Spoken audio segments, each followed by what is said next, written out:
Welcome back to Coming Home Well. I'm your host, Tyler Piron. And as always, on Straight to the Point, we have Dr. Paul Lawrence, former Undersecretary for Benefits at the Veterans Affairs. I always say Veterans Benefits, but in Veterans, all the other name changes, it is Veterans Affairs. And Paul, we are here to talk about VR&E, independent living. That's a mouthful. So let's start at the top. What is VR&E? Sure. VR&E is, well, it's great to be with you again, Tyler. VR&E is Veterans Readiness and Employment. And it used to be called Vocational Rehabilitation and Employment. Name was changed in 2020 to better reflect what really is going on in terms of the benefit for veterans. I think the key thing to remember is that E is employment. It's not education. Education can be part of the benefit, but it's about employment. And the way this works is if you are service connected at 10% or more, you're eligible for this benefit. But the key thing to really understand is it's the interaction between the veteran and the counselor, the veterans the vocational readiness counselor, right? And they do a determination of what you are entitled to. Okay, so it isn't just, hey, I want this. Someone will actually work with you and figure out what's most appropriate and what will help you the most. And they talk about tracks, which are different levels of the benefit. Okay, most of the tracks are around employment. There's the re-employment track, right? Hey, I went off the National Guard, I came back, and I need more skills to really keep my job or get a job, right? Rapid access to employment. I'm having problems. I need some help, quick, fast, in a hurry. Self-employment is pretty obvious. Employment through long-term service track. I need retooling. I've lost my job. The whole industry has gone away, and so you can see those are very much training programs where education can be part of it, but again, it's about employment. And the last one, of course, is the independent living track. And so we're going to talk about the independent living because there's a lot of misnomers, a lot of misunderstanding about VR&E as a whole, but especially about the independent living. I see it on Facebook. I see it on all these discussions. People don't really know what it's about, how to use it, and how do they come up with a plan to present it to the counselor? Or do you just show up and say, hey, I need some help? Yeah, well, let's answer the second part first, right? You fill out a form 28-1900, and it's pretty vague. It says, I would like to apply for this benefit. And then you have an interaction with the counselor where you do the description you're talking about. You engage, you determine. The counselor will ask you questions. They may have you do some testing. People might come to your home to look and see what the situation is and the like. So there really is an interactive portion of time that people sort of, figure out what the most benefit is. And in terms of the Facebook group, I wouldn't be surprising if this is where they have most of the conversation, because of course it is an interaction and people do make decisions based on information. And unfortunately, they're not always consistent across counselors. But I really do think it's designed to be, from my experience when I was there back in the day, people were really well-intentioned in trying to help. Maybe some of the problem could be veterans had unreasonable expectations of what this really meant, and so there was some disconnect. But how it works is people try to figure out, well, what do you need? Again, think about the employment. Yes, you need independent living to help you with employment, okay? So the classic example is, I went off to serve, and now I have hearing issues, okay? I cannot hear the telephone ring.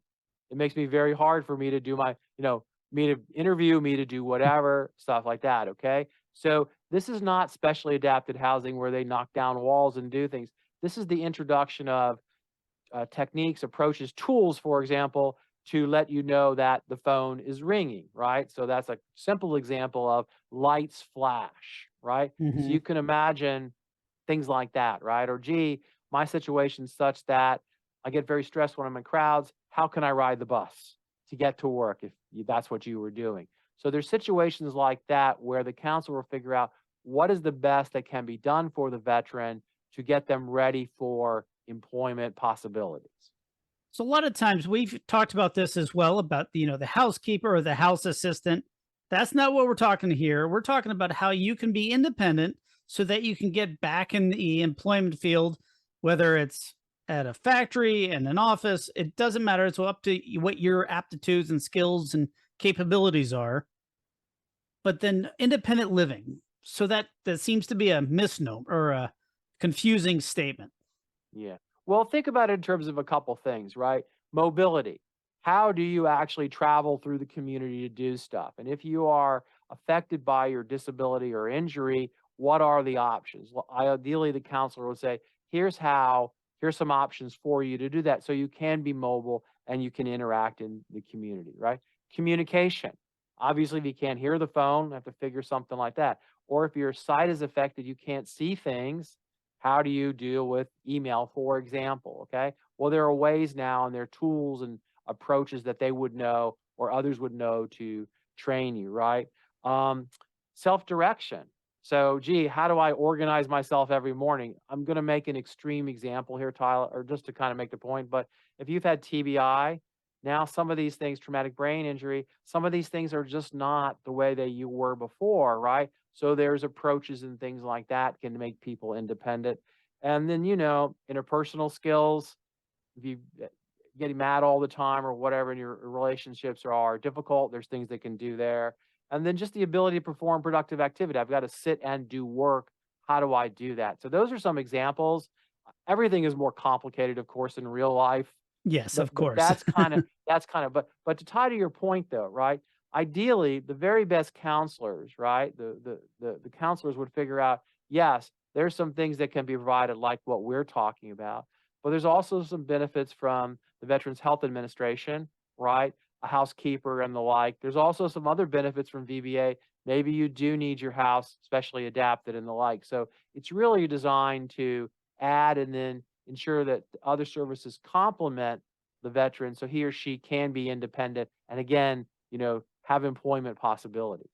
This almost sounds like a super social worker, making sure that you're able to go back and live and be productive with sort of getting all the other parts and pieces in place.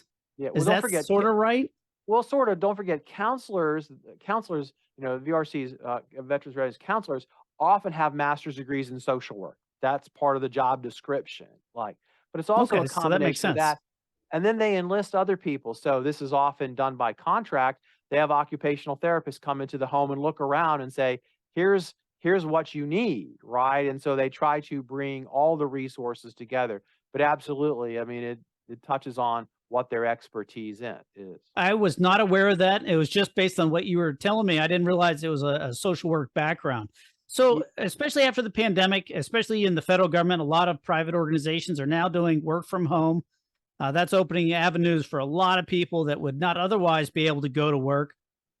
How does independent living with VR&E work with that?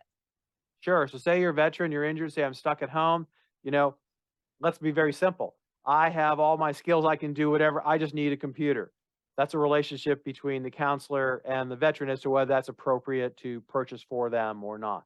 Perhaps it's more complicated than that. I have sight and hearing problems. I need special things for my computer. I need special situations. I need special arrangements and the like. And perhaps it's a function of my mobility. I need special equipment in my home office and the like, right? But again, it's really focused on what does the veteran need to become employed. So one would think, you know, a thoughtful and clear conversation would end up in the right place.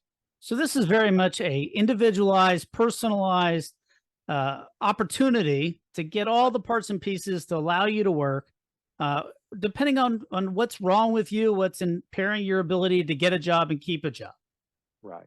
And I think what can potentially be frustrating is there's very little written about this in the same sense, right? You use the GI Bill, you got to be enrolled this period of time, you got to do this. There's a lot of very finite rules. This depends a lot upon the relationship between the veteran and the counselor.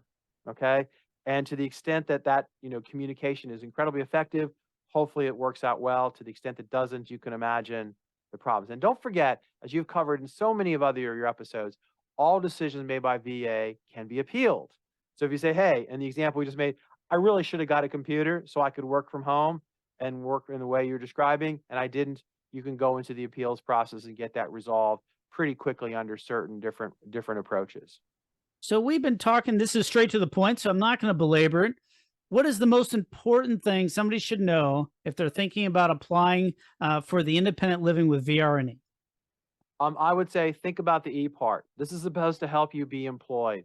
I would think that the most powerful explanation of what you need would be demonstrating how it helps you be employed. And that's just not, I sit at my office, I sit in my space and work on my computer. It's also, well, just what we talked about, mobility, communication, interaction, self-organization, and the like, right? And again, the easiest way to think about this, unfortunately, is TBI, right?